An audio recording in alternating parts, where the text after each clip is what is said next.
yeah, savoir. We love Today FM. Today FM rocks. Today's hit music on Today FM.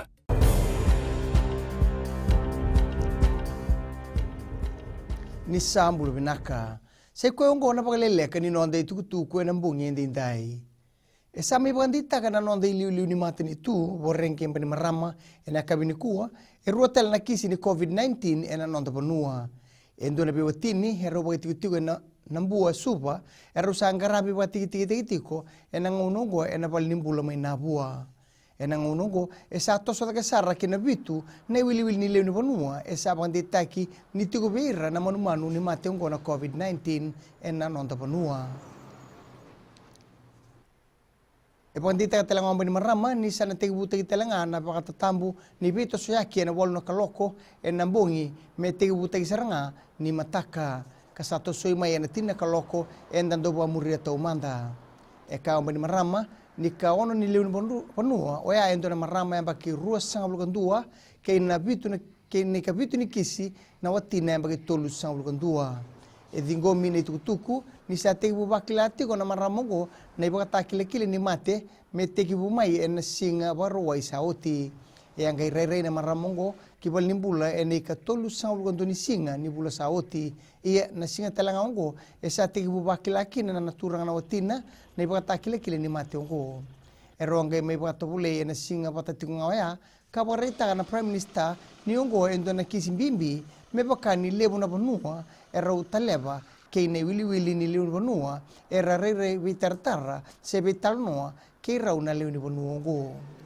era sardabu ya bana linga ni bengarabi na tamba ni obisa mera baka tarongi ira na linga ni bengarabi se lebu ni panua era tadori na takataka ni kiana baka takilai ke na kiana bewe setaki na itukutuku membaleti rauna ikaono ke ne kabitu ni lebu ni panua e bandite kitiko ve rau na mono ni mateongo na mona liba e sa tegibu be setaki ni tukutuku e na singele ni kuwa ni berni mai bwa sabu i bwa binaka na tukutuku ngo mai bwa na iliu ni mate ni tu na kabini kuwa e bwa retakan prime minister bo renge mani marama ni rarau tagi sar bwa le mai bwa na minister ni mbula ke na nona linga ni bengarabi na kena bwa takile rawa na kena be setaki na tukutuku na mon liba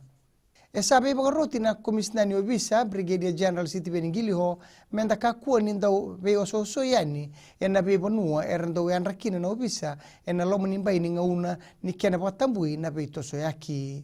ngwe na bugu ni kena sa na tebu birimbai tani na korle bungo suba me tebu taki na lima na kaloko e na matakata ni mataka e barita ko brigadier general Giliho ni tubu-tubongo e nangandre bikina na nonda vito koni na linu bunua e nabuguni kena sangai metaro bina teti ni mateongo na COVID-19 e kai ni sibe ni tolu nan rauna undolu na wili ni linu bunua e rabaka itikutiko na sasa baka suba kana wana no bimatuotiko na vito soyaki e na beisinga kina gito napakatatamu li beto sa ki tiko na ngunungo e na nonda panua e pagalenga sarti ko pagalebu napakapakaraw ni nonda matatimi e nabugo ni sotsota ni Olympic Games do nangito kapagalenga isar pagalebu o ya na walu na nonda matatimi e na beta ungalo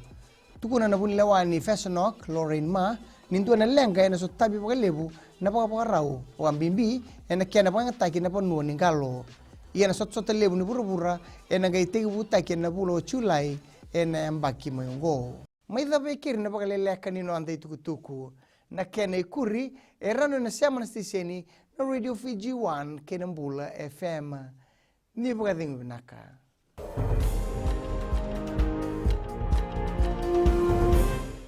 Bula FM Number 2 NSR. Bula FM number 2 NSR.